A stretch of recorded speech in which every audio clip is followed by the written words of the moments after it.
우리 식생활에서 널리 이용되고 있는 강냉이. 강냉이에는 흰쌀이 못지않게 여러 가지 용량 성분들이 들어있는데 강냉이 100g당 열량은 371kJ, 수분 11.8%, 단백질 8.6%, 지방 3.2%, 탄수화물 74.5% 등이 들어있습니다. 뿐만 아니라 비타민 B1, B2, PP, C가 많이 들어있고 칼슘, 칼륨, 마그네슘을 비롯한 여러 가지 광물질들과 미량 원소들도 많이 포함되어 있어서 사람들의 건강에 아주 좋습니다. 때문에 강냉이로 만든 음식은 맛있고 영양가가 높습니다. 그럼 오늘은 강냉이 변성국수를 가지고 가정에서 손쉽게 해먹을 수 있는 강냉이 국수 만드는 방법을 보기로 하겠습니다. 먼저 음식감을 보기로 합시다.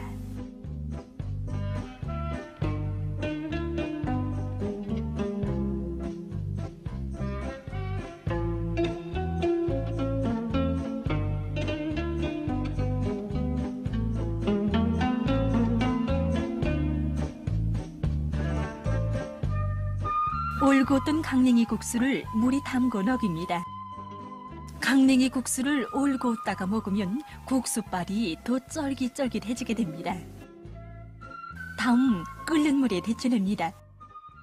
국수를 데치는 데는 멸이라고 할까 데치는 방법이 있습니다.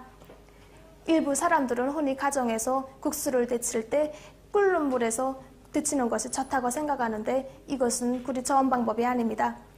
끓는 물에서 국수를 데치면 속은 익지 않고 국수 겉면만 인차 찐득찐득해집니다. 국수를 맛있게 잘 삶자면 국수를 넣는 시기를 잘 선택해야 합니다.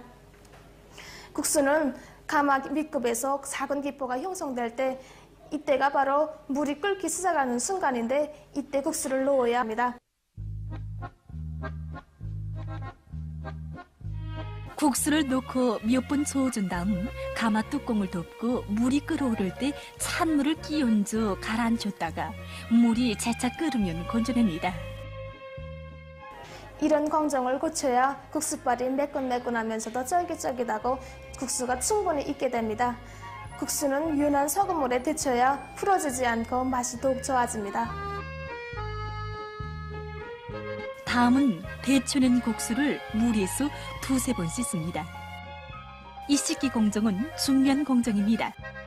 실내 온도와 같은 온도의 물에서 씻어야 국수빨이 꼿꼿하지 않고 매끈매끈해지게 됩니다. 다음은 국수 국물을 만들어 봅시다. 오이는 깨끗이 씻어 쓴맛 부위를 잘라내고 가늘게 채칩니다. 여기에 소금, 간장, 맛내기, 다진 파와 마늘, 식초, 사탕가루를 두고 오이 냉국을 만듭니다.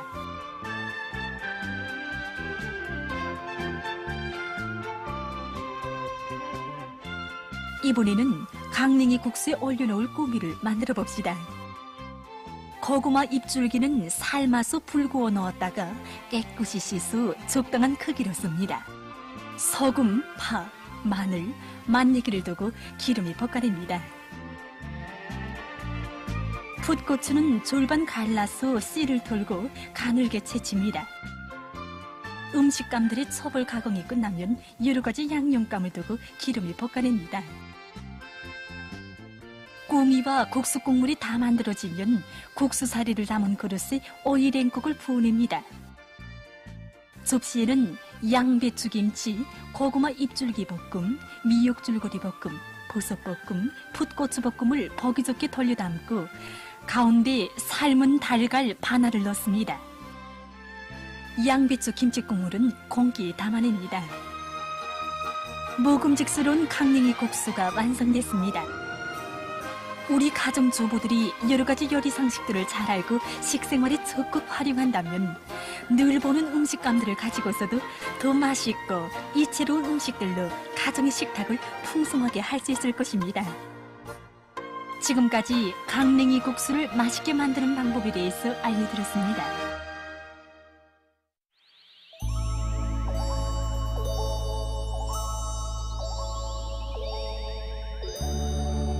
예로부터 잉어는 고기 맛이 좋고 건강에 좋은 것으로 해서 보약제로 우리 인민들의 식생활과 병치료에 널리 이용되어 왔습니다. 그럼 오늘 시간에는 잉어국을 맛있게 끓이는 방법, 다시 말해서 달고 구수한 잉어국의 고유한 맛을 잘 살리는 방법에 대해서 보기로 하겠습니다. 잉어국을 끓이는 데 필요한 음식감들입니다.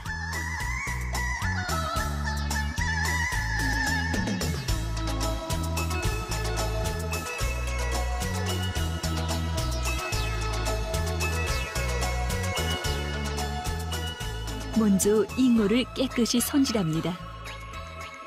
잉어의 비늘을 긁고 배를 갈라 내장을 뽑고 아가미를 떼냅니다. 다시 한번 깨끗이 씻어서 핏물을 말끔히 뽑아냅니다. 잉어의 처벌 손질에서 비린내, 감탕내와 같은 잡냄새를 깨끗이 없애는 것이 중요합니다. 그러자면 잉어가 살아있는 경우에는 맑은 물에 2-3일간 넣어두었다가 0.5%의 소금물에 1시간 정도 담궈 놓으면 감탕내를 적게 할 수 있습니다. 다음 깨끗이 씻은 잉어를 대가리와 꼬리는 잘라내고 몸뚱이는 4cm의 길이로 토막냅니다. 감자는 큼직큼직하게 쏩니다. 감자는 잉어의 비린 맛을 없애고 잉어국의 구수한 맛을 돋궈주는 작용을 합니다. 감자를 채쳐 써놓거나 잘게 썰어 넣으면 끓일 때 감자가 풀어져서 잉어 국물이 흐려지게 됩니다. 생강은 표를 내서 쏩니다. 파는 옷 썰고 마늘은 다집니다. 이제는 잉어국을 끓여봅시다. 먼저 잉어 대가리와 꼬리를 찬물에 넣어서 잉어 국물을 만듭니다. 잉어 대가리가 큰 경우에는 절반 짜게서 넣어야 빨리 익으면서도 끓일 때 용량물질이 충분히 우러나오게 됩니다. 센 물에서 끓이면서 거품을 걷어냅니다. 거품을 깨끗이 걷어내야 잡내를 없앨 수 있습니다. 예로부터 오두짐이라는 말이 있는데 그것은 물고기 대가리가 그만큼 영양가가 높고 맛이 있다는 거 말해줍니다. 그렇기 때문에 물고기 대가리로 국물을 끓이면 국의 맛이 구수하고 달고 이 맛이 진한 그런 국물을 얻을 수 있습니다. 잉어 국물이 끓기 시작하면 불을 낮추고 썰어놓은 감자를 넣습니다. 감자를 두고 끓이다가 감자가 충분히 익으면 생강과 잉어 토막을 넣고 한 소끔 더 끓입니다. 생강은 국물의 맛과 향기를 돋구고 비린내를 없애주는 작용을 합니다. 잉어가 거의 익으면 소금과 간장으로 간을 맞춥니다.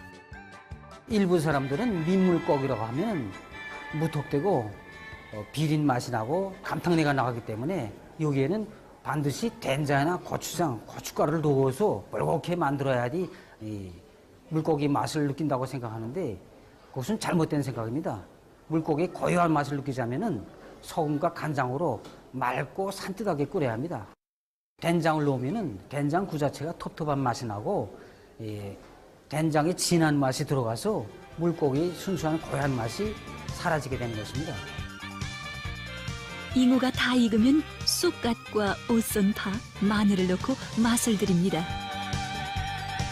미나리나 쑥갓 같은 향남새를 넣으면 잡냄새와 잡맛을 가리워줘 좋습니다. 보기만 해도 달고 고소한 맛이 느껴지는 잉어국이 완성됐습니다. 잉어국을 낼 때 사람들이 입맛에 따라 양념으로 쳐서 먹을 수 있게 고춧가루와 고수를 곁들여냅니다. 잉어국은 산후회복과 리뇨작용, 간질병 치료에 특효가 있는 보양 음식입니다.